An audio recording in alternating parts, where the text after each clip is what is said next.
Langsung. Langsung. Langsung. Langsung.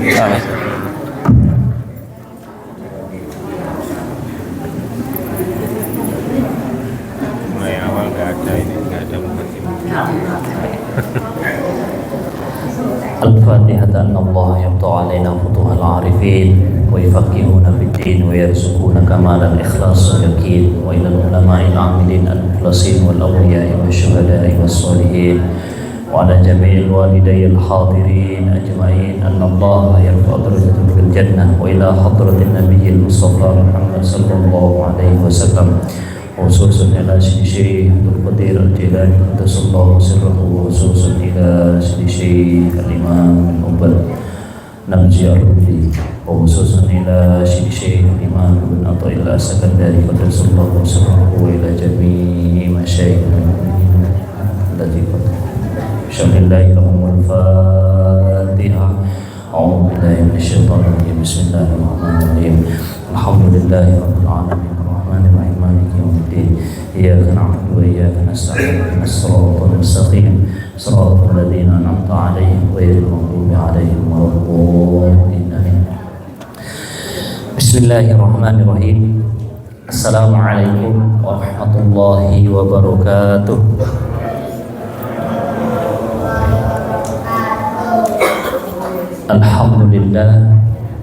Alhamdulillahilladzi wudi'a lin-nasi bi Bakkatin mubarakah wa hudan lil alamin wa rahmatan lil mu'minin alam bit takbiri wat tahlili wat tahmidi li syi'ar li hadzal din. Asyhadu an la ilaha illallah wa asyhadu anna Muhammadar Rasulullah. Allahumma shalli ala sayyidina Muhammad وعلى آل سيدنا محمد الفاتح لما أغلق والخاتم لما سبق ناصر الحق بالحق والهادي إلى صراطك المستقيم وعلى آله حق قدره ومقداره العظيم. قال الله تعالى يا أيها الذين آمنوا اتقوا الله حق تقاته ولا تموتن إلا وأنتم مسلمون. صدق الله العظيم وصدق رسوله النبي الكريم. Qala rabbi shrah li sadri wa yassir li amri wahlul 'uqdatam min lisani yafqahu qawli. Subhanakallahumma la ilma lana illa ma 'allamtana wa 'allimna ma yanfa'una wa barik lana fi ma 'allamtana innaka antal alimul hakim. Hadirin Bapak Ibu yang saya hormati, wabil khusus segenap pengurus Masjid Al-Mu'minun, semoga senantiasa diberikan kesehatan, keberkahan dalam hidupnya dan diberikan manfaat dari sisa-sisa umur yang Allah titipkan kepadanya.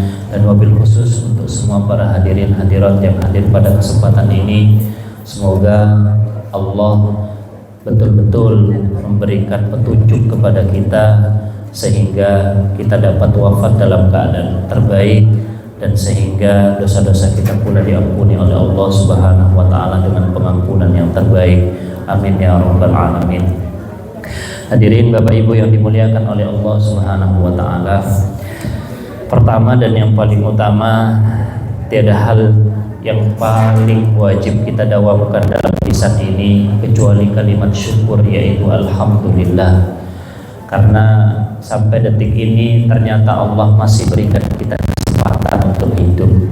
Allah masih memilih kita untuk kemudian menjalankan status kehambaan kita dengan cara menjalankan apa yang menjadi perintahnya dan menjauhi segala apa yang menjadi larangannya. Sehingga inilah kemudian kita dapat berkumpul di sini. Ini bentuk karunia yang Allah hadirkan kepada kita.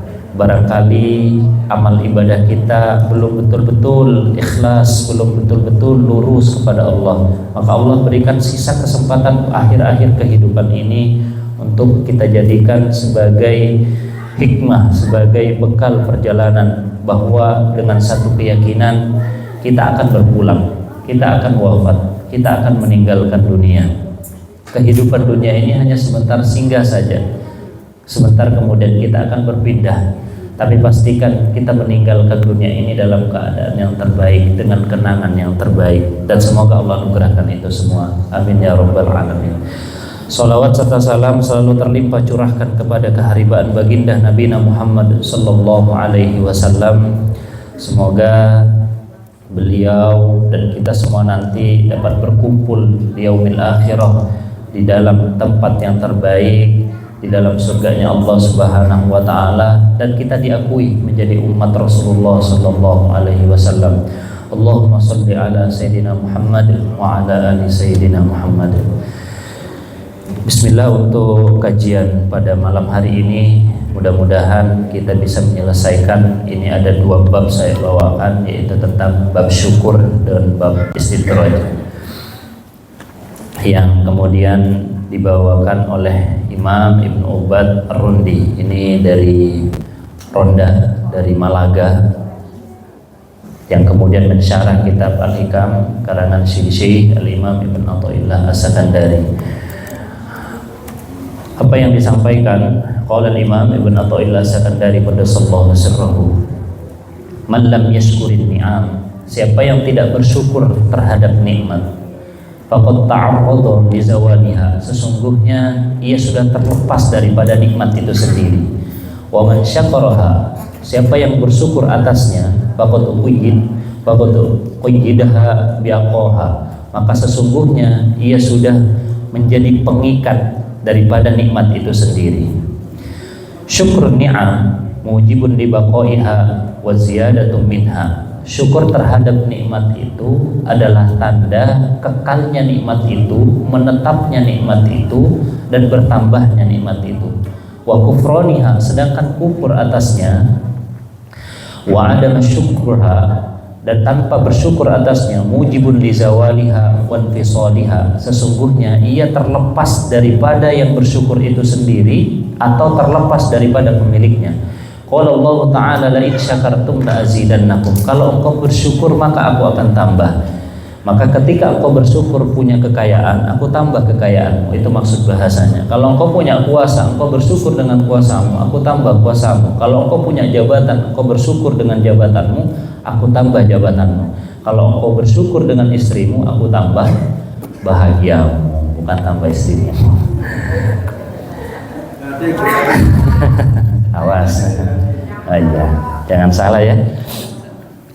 Tambah bahagia, karena kebahagiaan itu bukan tentang materi yang bertambah, tapi ketenangan batin. Kalau bahasa Bugisnya itu inner peace, ketenangan batin, gitu ya.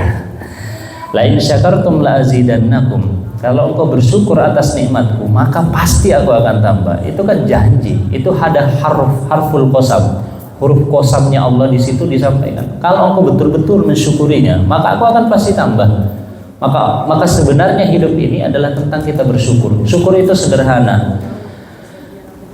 Syukur itu sederhana, kurangi harapan, banyak memberi.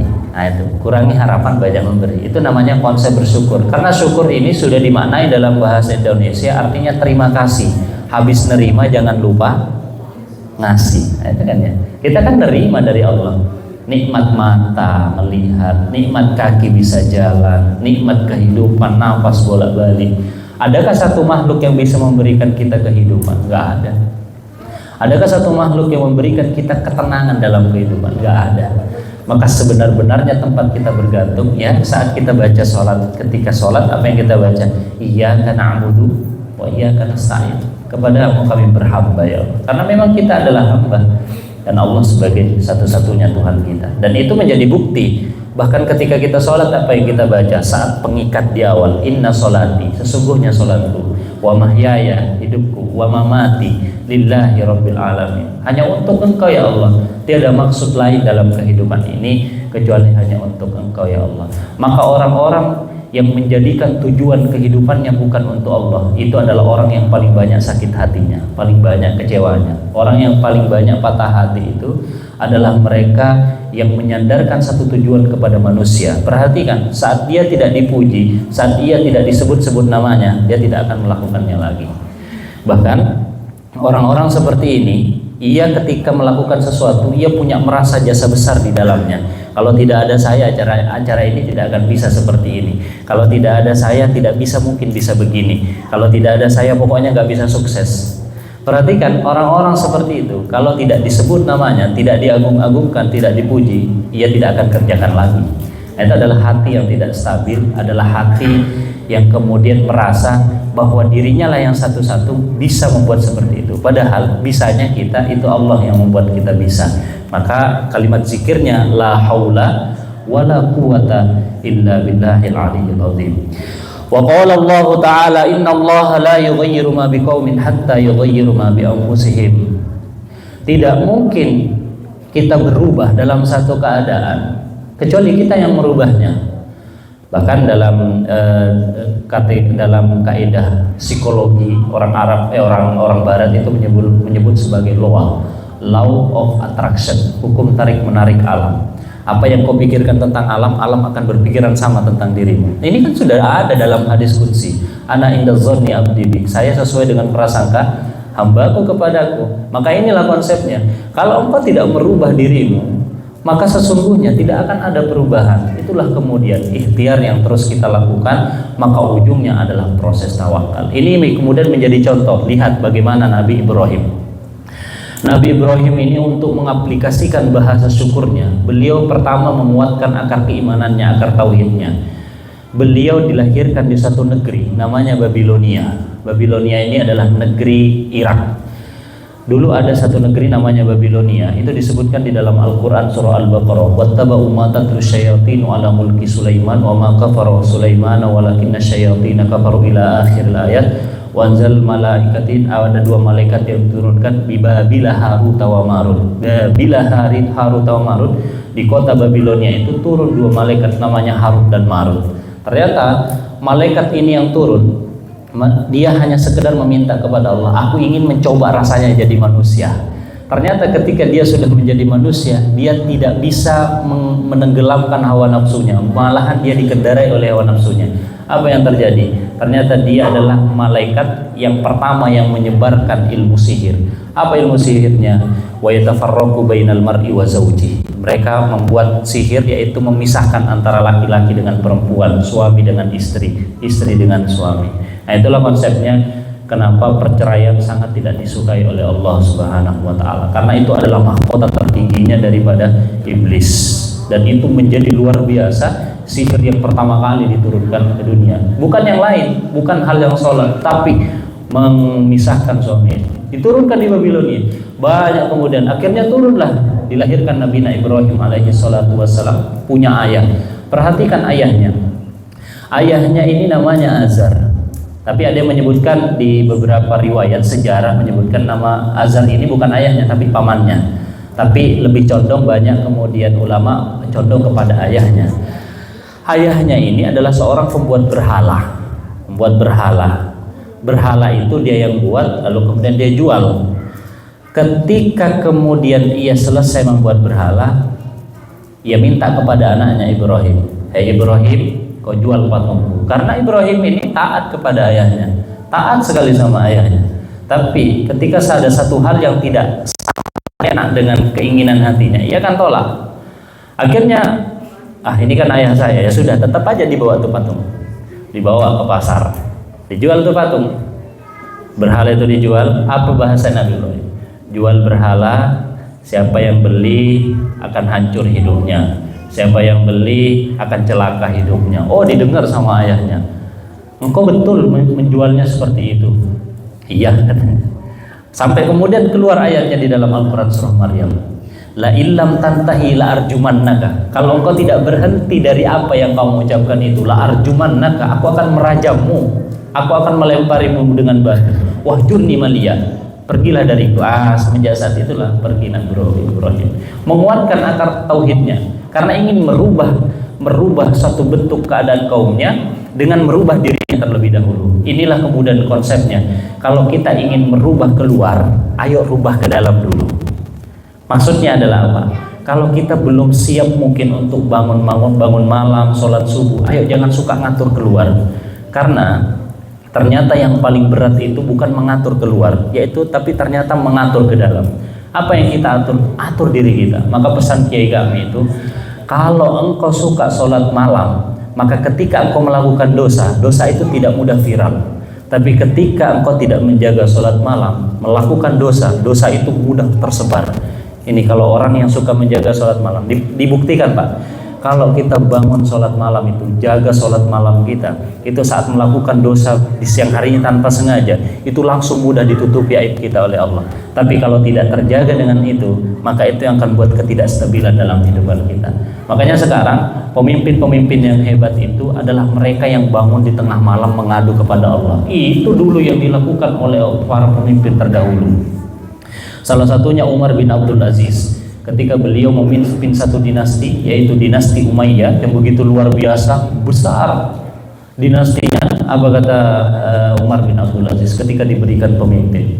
Yang diucapkan bukan Alhamdulillah, tapi yang diucapkan Inna lillahi wa inna ilaihi raji'un. Pingsan karena tidak sanggup rasanya menerima apa yang kemudian diberikan amanah kepadanya. Itu adalah seorang pemimpin yang siap membangun dirinya sebelum membangun keluar. Hari ini kita beda. Hari ini kita suka mengomentari keluar. Hari ini kita suka mengomentari keluar, tapi lupa cara kita mengomentari ke dalam. Maka sekarang dalam kemudian dikuatkan dengan ilmu yang namanya ilmu yang disebut sebagai inner game. Perjalanan ke dalam diri, permainan ke dalam diri. Permainan ke dalam diri itu adalah mengatur pola diri kita, mengatur pola hati kita. Sehingga ketika pola hati dengan pola pikir itu nyambung, itu yang disebut sama Nelson Mandela, orang Afrika presidennya. Apa kata Nelson Mandela? Ketika heart, pola hati itu nyambung dengan pola pikir kita, maka tujuannya pasti satu, yaitu kepada Tuhan. Hubungannya langsung berhubungan dengan Tuhan. Itulah kemudian kenapa kita dalam Islam harus dikuatkan syukur itu dengan ketauhidan, dengan penuh keyakinan, yaitu caranya menyambungkan antara pikiran dengan hati. Maka bagaimana kemudian caranya? Ayo rubah diri kita. Orang yang paling berhak bahagia hidupnya itu adalah mereka yang mengawali paginya dengan subuh. Nah ini dia. Coba perhatikan. Orang yang mengawali paginya dengan subuh itu pasti nyaman hidupnya sepanjang hari. Tapi kalau sudah telat subuhnya, itu sepanjang hari banyak kegelisahan yang dia dapatkan. Tapi kalau sudah dimulai dari sholat subuh, dia kuatkan, dia kencangkan, bahkan kemudian setelah sholat subuh dia masih berzikir, mendekat kepada Allah, itu bahwa hatinya sedang stabil.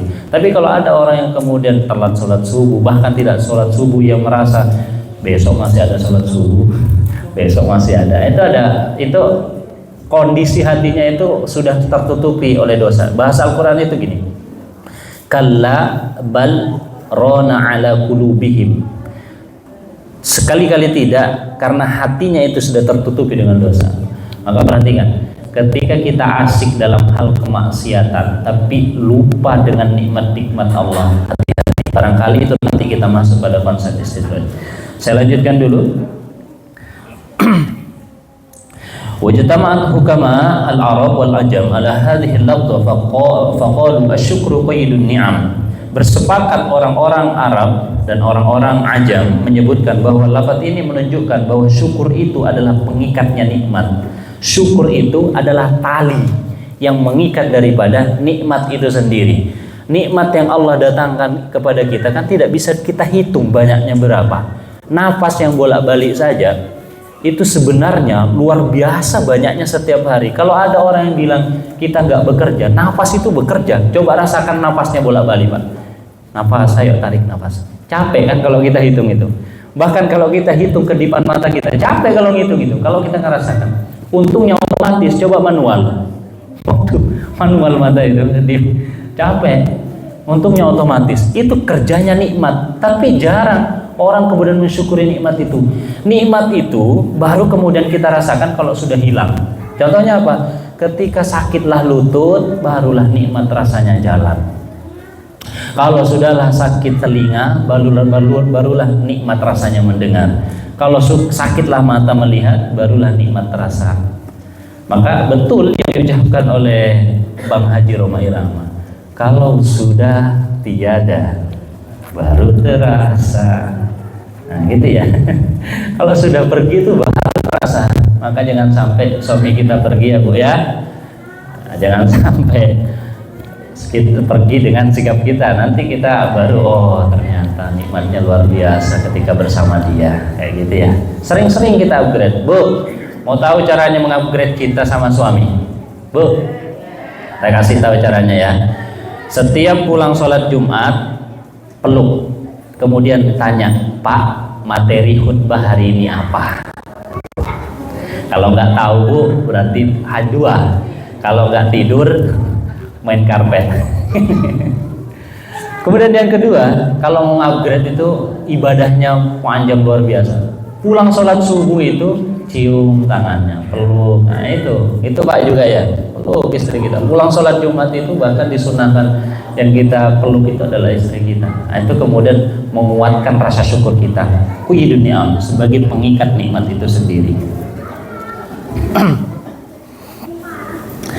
Lalu kemudian disampaikan berikutnya, wa kana yuqalu ni'am idza ruyat bisyukri fahiya atwaqun wa idza ruyat bil kufri fahiya ablalun. Wa syukru ala thalathati awjah. Syukur itu ada 3 bentuk. Yang pertama syukrun bil qalbi, yaitu syukur dengan hati. Wa syukrun bil lisan, yang kedua adalah syukur dengan lisan, dengan lidah. Wa syukrun bisawairil jawari, yaitu syukur dengan anggota badan. Mari kita coba bedah satu persatu. Wa syukrul qalb, syukur dengan hati, syukur dengan qalbu. Ayya'lama anna ni'am kullaha minallah, mengetahui bahwa semua nikmat itu datang dari Allah. Adakah satu yang ada di dunia ini yang tidak datang dari Allah? Semuanya datang dari Allah. Konsepnya yang kita baca, inna lillah wa inna ilaihi rajiun. Semuanya datang dari Allah. Lantas apa yang kita banggakan? Harta itu hanya titipan. Kemudian jabatan hanya titipan, anak-anak hanya titipan, semuanya hanyalah sekedar titipan. Makanya Nabi Ibrahim itu 86 tahun berdoa, Rabbi habli minas sholihin, saat dikaruniai seorang anak, tiba anaknya besar, falamma balagha ma'ahu sa'ya, qala ya bunayya inni ara fil manam anni adbahu. Duhai anakku, aku bermimpi di dalam mimpiku, aku melihat engkau disembelih. Fanzur madza tara, berikan apa pendapatmu? Apa kata Nabi Ismail?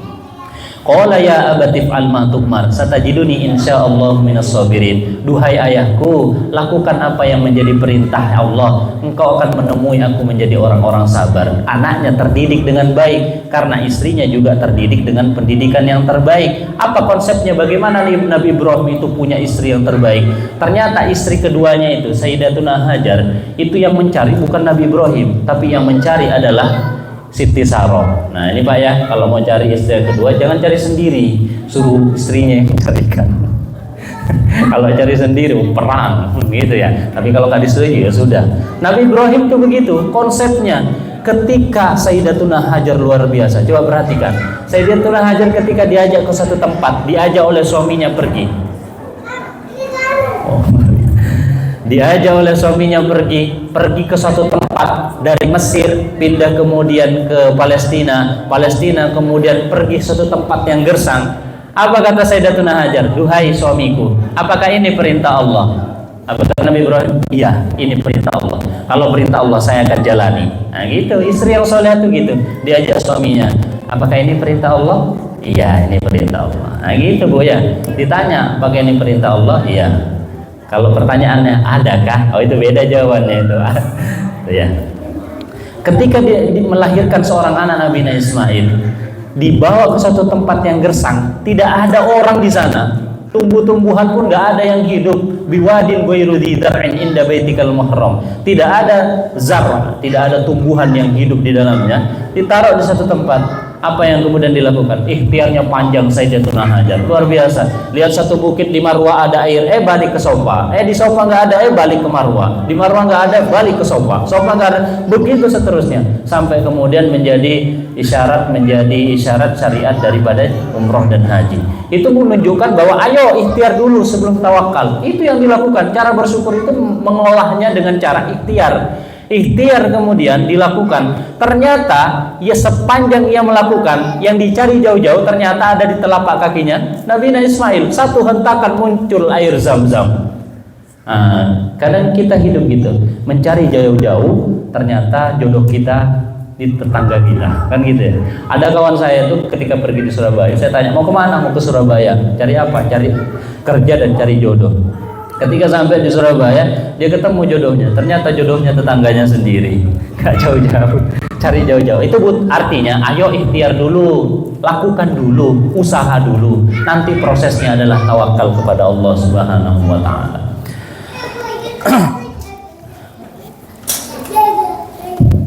Qala Allah Ta'ala wa ma bikum min ni'matin fa min Allah. Tidak ada satu nikmat kecuali datang dari Allah. Wa syukrul lisan at-tana'u 'ala Allah Ta'ala wa kathratul hamdu wal madhi lahu. Syukur dengan lisan, kalau tadi syukurnya qalbu adalah meyakini bahwa semua datang dari Allah. Sekarang syukurnya dengan syukur lisan, yaitu banyak-banyak memuji. Lidah ini tidak ada tulangnya, tapi luar biasa tajamnya. Bahkan ia bisa menembus sesuatu yang tidak bisa ditembus dengan pedang.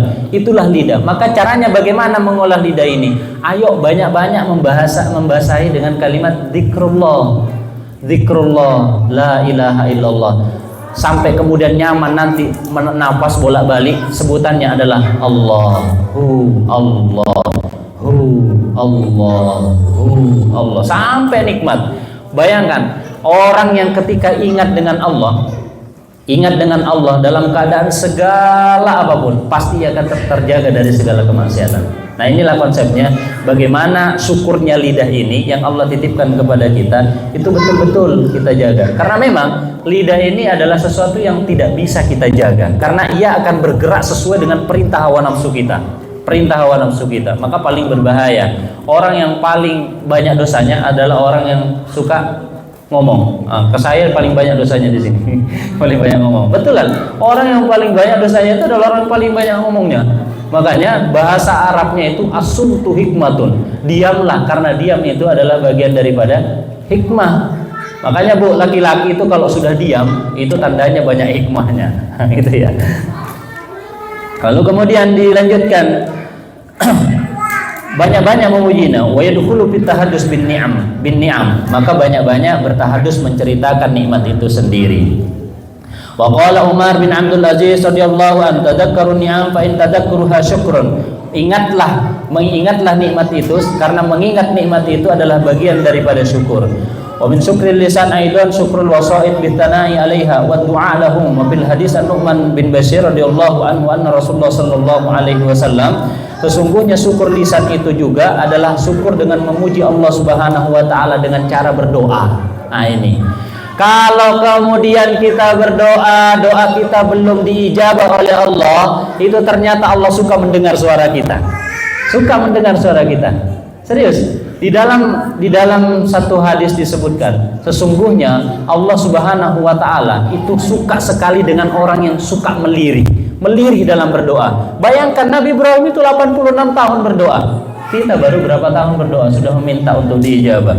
Maka kemudian ayo jadikan lidah ini banyak-banyak untuk memuji Allah. Qala man lam yashkur qalil, siapa yang tidak bersyukur dengan yang sedikit, lam yashkur katsir, tidak akan bisa mensyukur yang banyak. Hari ini kita berbeda.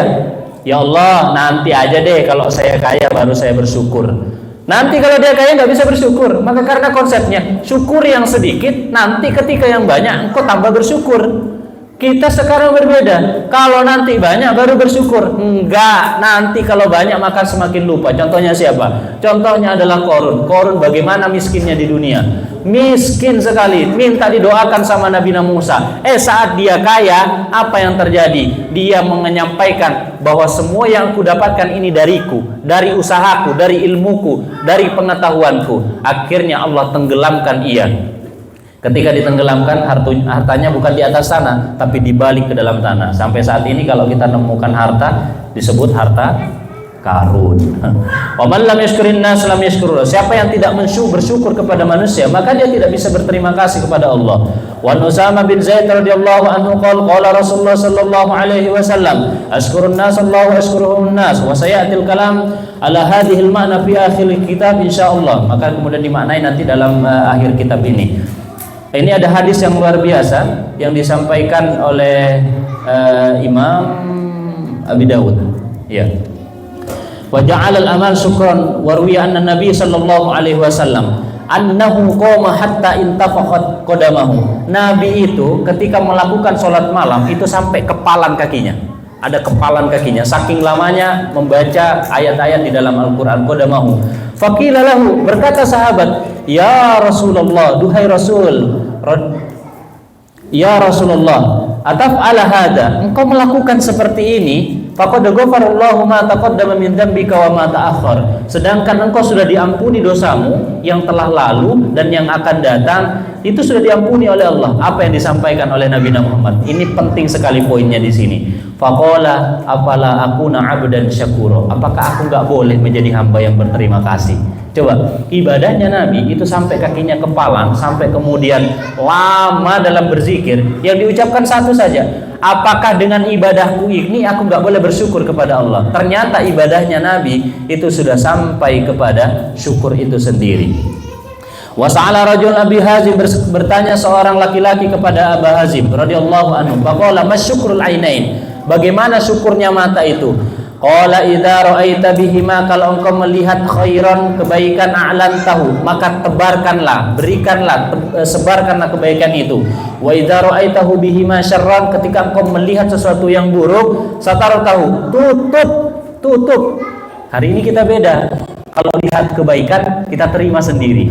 Kalau lihat keburukan, oh kita sebar. Nah, ini bedanya sekarang. Pesannya di sini, nasihatnya sederhana. Kalau engkau lihat kebaikan, maka tebarkan kebaikan itu. Tapi ketika engkau melihat keburukan, tutup kebaikan itu. Karena sebenarnya kita ini banyak aibnya, Pak. Banyak sekali aibnya. Hanya Allah baik sama kita. Ditutupi aib kita oleh Allah Subhanahu wa taala. Qala fa masyukrul udunain. Apa syukurnya telinga? Qala sami'at bihima khairan wa'itahu, ketika engkau mendengar sesuatu yang baik, maka sebarkanlah kebaikan itu sendiri. Wa idza sami'tahu, ingatlah ketika engkau mendengar dari kebaikan itu sendiri, ingatlah kebaikan itu. Wa idza sami'ta bihima syarran, tapi ketika engkau mendengar sesuatu yang buruk, dapat tahu, kubur. Kalau tadi dengar kebaikan, ingat. Sekarang kalau dengar keburukan, ayo ditutup keburukan itu, jangan disebar. Qala fa masyukrul yadain, apa kemudian syukurnya tangan? Qala la ta'khud bihima ma laysa laka wa la tamna'u haqqan huwallah. Jangan mengambil sesuatu yang bukan hakmu, jangan mengambil sesuatu yang bukan milikmu, jangan mengambil sesuatu yang memang betul-betul bukan milikmu, karena itu ada bagian-bagian hak orang lain yang sudah ditentukan oleh Allah Subhanahu wa taala. Qala fa masyukrul batn, apa syukurnya perut? Syukurnya perut itu ini disampaikan, qala pemasyukrul batan, qala ayyakuna asfalahu sabron, sesungguhnya dasarnya itu adalah sabar, wa alahu ilman, atasnya itu adalah ilmu. Perut aja itu ada syukurnya, dasarnya perut itu adalah sabar, dasar bawahnya. Nah, silahkan dimaknai apa maksudnya. Bawahnya adalah sabar, dasarnya perut, di atasnya adalah ilmu. Maka kalau perut itu isinya ilmu dengan sabar, maka ia tidak akan memakan sesuatu yang bukan haknya, yang bukan miliknya. Maka karena ada sudah konsep ilmu dan sabar di dalamnya, itulah kemudian disampaikan oleh Abu Hazim. Qala fa masyukrul fard, apa kemudian syukurnya kemaluan? Qala kama qala Allah taala walladzina hum li furujihim hafizun illa ala azwajihim aw ma malakat aymanuhum fa innahum ghairu malumin. Apa syukurnya kemaluan? Yaitu kemudian menjaga kemaluannya, menjaga segala-galanya kecuali kepada yang halal baginya. Itu konsepnya, sesungguhnya luar biasa. Qala fa masyukrul rijlain, apa kemudian syukurnya kaki? Syukurnya kaki, qala in ra'aita syai'an wabittahu ista'maltuhuma, ketika engkau melihat sesuatu kebaikan, langkahkan kakimu kepada kebaikan itu sendiri. Wa in ra'aita syai'an maqattahu kafaftuhuma an amalihi wa anta syakiran ila Allah taala. Lalu kemudian bagaimana kemudian cara ketika kita melihat keburukan, maka anggaplah sesuatu keburukan itu sudah kita tolak untuk menghadirinya. Jangan kemudian menjadikan hak-hak kaki kita ini menjadi hak-hak yang salah, karena semuanya adalah titipan dari Allah Subhanahu wa taala. Terakhir disampaikan oleh di sini disampaikan oleh Imam Junaid radhiyallahu anhu, kuntu baina yadayya sirri. Aku ketika Imam Junaid ini adalah imam yang kental sekali dengan ilmu tasawuf. Apa yang disampaikan sini, kuntu baina yaday sirri, aku ketika itu bersama Imam Sirri radhiyallahu anhu, wa ana ibni sab'u sinina, dan umurku waktu itu adalah 7 tahun, wa baina yadayhi jamaah, dan di antaranya semuanya adalah jamaah, yatakallamuna, semua mereka berkata, yatakallamuna fi syukri, mereka bercerita tentang syukur. Faqala li, kemudian ia berkata kepadaku, ya gulam, masyukru. Tiba-tiba Imam Sirri itu berkata kepadaku, apa itu syukur? Masyukru. Faqultu alla ya'sallahu bi ni'matihi, jangan bermaksiat tentang nikmat yang Allah datangkan kepada kita. Apa kemudian disampaikan? Faqala yusaku ayyakuna hadzaka minallahi lisanak, itu adalah sesuatu nikmat yang terbaik. Semoga Allah senantiasa menjaga dirimu, menjaga lisanmu, menjaga kebaikan atas kehidupanmu. Maka mari kita jadikan nikmat-nikmat syukur ini kita dengan bentuk berterima kasih dengan menjalankan ibadah kepada Allah Subhanahu wa taala. Karena saya sampaikan tadi ada bahasa tentang istidraj, saya spill sedikit tentang istidrajnya. Apa yang disampaikan di sini? Khab min wujudi ihsanihi.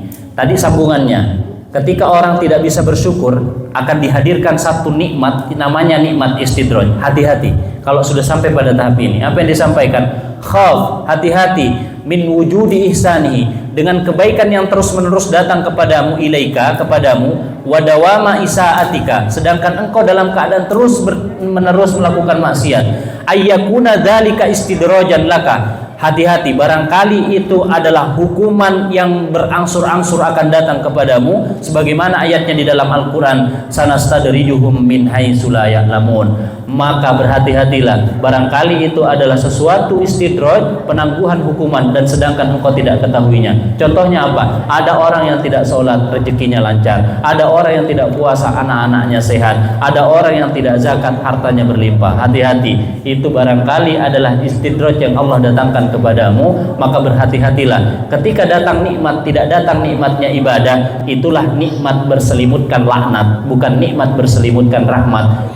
Kalau nikmat berselimutkan rahmat, datang nikmat senang ibadah, datang nikmat suka berbagi, datang nikmat kita senang menghadap Allah Subhanahu wa taala.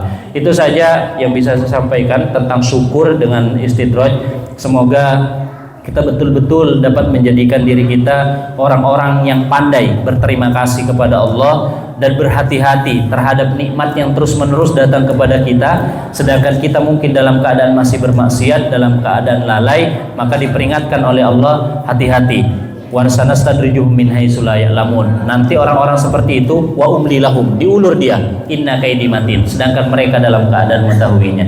Semoga Allah meridhoi kita, semoga kita dijadikan sebagai hamba yang ibadus sholihin, hamba yang soleh di sisi Allah, dan semoga kita diwafatkan dalam keadaan husnul khatimah. Amin ya rabbal alamin. Sebelum saya tutup, ada pertanyaan Bapak Ibu, monggo.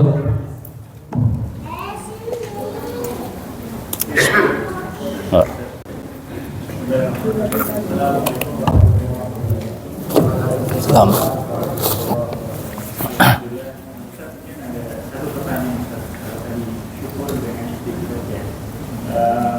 Mungkin saat ini kan zamannya kan apa itu ya, kita terlihat mewah daripada kemampuannya itu.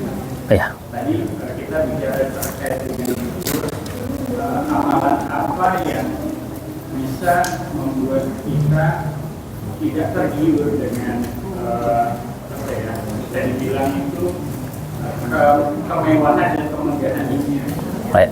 Ada yang bikin kita tergiur dengan kurangnya syukur, adalah kita melihat orang itu di atas kita daripada di bawah kita. Banyak kan gitu. Apalagi sekarang eranya media sosial gitu ya, di mana kita lihat dari TikTok, media sosial, YouTube atau sebagainya, itu terlihat semuanya lebih glamor daripada mungkin aslinya.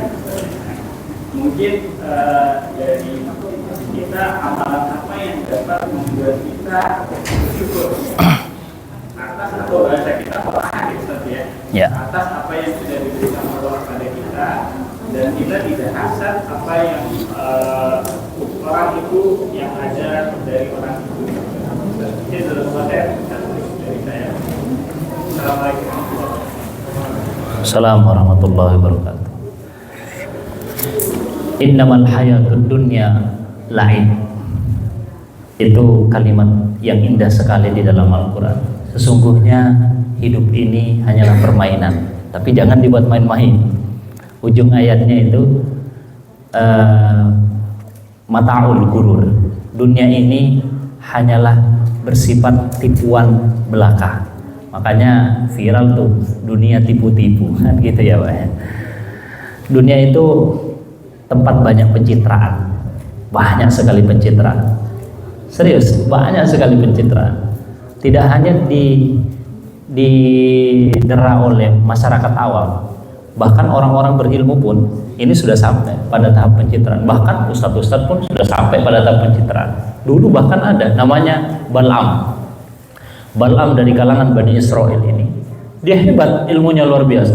Tapi dia melakukan pencitraan, mencarikan dalil yang sesuai dengan apa yang dimau sama pemerintah. Dicabut ilmunya sama Allah. Ini namanya Bal'am, bisa dicari di internet, itu banyak ceritanya tentang Bal'am. Lalu kemudian bagaimana kita menghadirkan rasa qanaah di dalam hati? Sederhana untuk mendapatkan qanaah itu, untuk rasa cukup kan ya, merasa cukup kan? Karena konsepnya bersyukur itu karena merasa nggak cukup. Karena ketika orang merasa nggak cukup, yang dilihatnya orang lain. Ketika perbandingannya dengan orang lain, maka di situ kita tidak akan pernah cukup. Bagaimana kemudian bisa merasakan cukup? Amalannya adalah lihatlah perbandingan diri kita dengan yang kemarin. Jangan membandingkan diri kita dengan orang lain, karena ketika membandingkan diri kita dengan orang lain nggak akan bisa settle, nggak akan bisa sama. Maka perbandingannya diri kita itu adalah perbandingan dengan yang kemarin. Kalau ada doanya ada di dalam beberapa. Ini hadis sudah disampaikan masyhur. Apa doanya? Allahumma inni nas'aluka nafsan bika mutmainnah. Yang pertama, duhai Allah, jadikan hatiku menjadi hati yang mutmainnah. Yang kedua, tu'minu biliqa'i, yakinkan aku bahwa setiap kehidupanku nanti ini akan bertemu denganmu. Wa tarudhu biqada'i, ya Allah, jadikan semua ketetapanmu itu aku ridho, aku menerima. Yang terakhir, wa taqna'u bi'ata'i, dan jadikan semua yang engkau datangkan kepadamu aku tuh merasa cukup. Itu doanya luar biasa. Allahumma inni as'aluka nafsan bika mutmainnah tu'minu biliqa'ik wa tarudhu biqada'ik wa taqna'u bi'ata'i. Itu minta hati yang tenang, bukan hati yang senang ya Pak ya. Karena beda senang dengan tenang. Itu perbedaan hurufnya hanya ST. Senang tenang. Senang itu mudah hilang, tapi tenang selamanya. Tenang itu hanya didapatkan oleh hati yang senantiasa tersambung dengan Allah. Hati yang tenang, kemudian pertemuan dengan Allah. Siapa yang nggak pengen pertemuan dengan Allah? Semuanya kan? Bahkan Ustadz Arifin Ilham ketika beliau wafat, apa yang ditulis? Liqa'ullah, pertemuan dengan Allah. Itu kan yang dirindukan. Dia Al-Quran disebut faman yarju liqa'a rabbih falyamal amalan sholiha. Kalau engkau ingin berharap bertemu dengan Tuhan, kerjakan amal soleh. Itu yang kedua. Lalu yang ketiga adalah ridho. Ini hati ridho ini susah untuk menerima. Kadang sesuatu yang datang kepada kita mudah ngeluh. Ini kok begini? Ternyata kita baru tahu 10 tahun yang akan datang. Oh ternyata ini maksudnya Allah. Suatu waktu ban mobil kita bocor. Ternyata saat ban mobil kita bocor, ketika perjalanan ada kecelakaan beruntun, apa yang kita ucapkan? Untung ban motorku bocor, untung ban mobilku bocor. Kan kadang gitu, sesuatu yang Allah datangkan kepada kita, awalnya kita nggak ridho, ternyata ada hikmahnya luar biasa. Yang terakhir, wa taqna'u bi'ataik. Ya Allah, berikan aku kecukupan. Baca setiap sholat. Itu yang diajarkan oleh guru kami. Nanti kalau boleh chat ke saya Pak, apa doanya? Ada itu banyak di Google. Pokoknya kata kuncinya Allahumma inni as'aluka nafsan bika mutmainnah. Tulis bahasa Indonesia, muncul bahasa Latin Arabnya nanti. Lalu kemudian nyambung dengan dengan hadis. Ada hadis qudsi itu. Ini penutup yang ingin saya sampaikan. Penutupnya, malam yashkur ala na'mai. Hadis qudsi ini, kalau hadis qudsi itu sanadnya mutawatir dalam mustalah. Mutawatir itu hampir sama dengan Al-Quran. Kalau hadis qudsi, siapa yang tidak bersyukur atas nikmatku, wa man lam yashkur ala na'mai wa lam yasbir ala balai, yang enggak sabar terhadap musibahku, wa lam yardo biqadai, yang enggak ridho dengan ketetapanku, falyaltamis rabban siwaya, cari Tuhan selainku. Bisa? Itu kalimat dalam hadis qudsi. Siapa yang tak bersyukur atas nikmatku, yang gak sabar dengan ujianku, yang gak ridho dengan ketetapanku, walyaltamis robban siwaya. Cari Tuhan selainku. Kalau ada Tuhan yang bisa memberikan seperti itu, cari Tuhan selainku. Itu dalam hadis qudsi. Nanti bisa dicari itu. Nah, itu amalannya Pak ya. Amalannya ya sederhana, lihat perbandingan diri kita dengan yang sebelumnya, yang kemudian banyak-banyak berdoa sehingga hati kita dilembutkan oleh Allah. Itu saja yang bisa saya sampaikan. Mohon maaf atas segala kehilapan, kesalahan, yang banyak salahnya mungkin apa yang saya sampaikan. Mohon maaf lahir dan batin. Semoga kita menjadi manusia yang terbaik, diwafatkan dalam keadaan yang terbaik. Kita tutup dengan sama-sama membaca hamdalah. Alhamdulillahirabbil alamin. Istighfar, doa kafaratul majelis. Astaghfirullahaladzim. Subhanakallahumma wa bihamdika asyhadu an la ilaha illa anta astaghfiruka wa atubu ilaik. Wa akhiru da'wana alhamdulillahirabbil alamin. Assalamualaikum warahmatullahi wabarakatuh.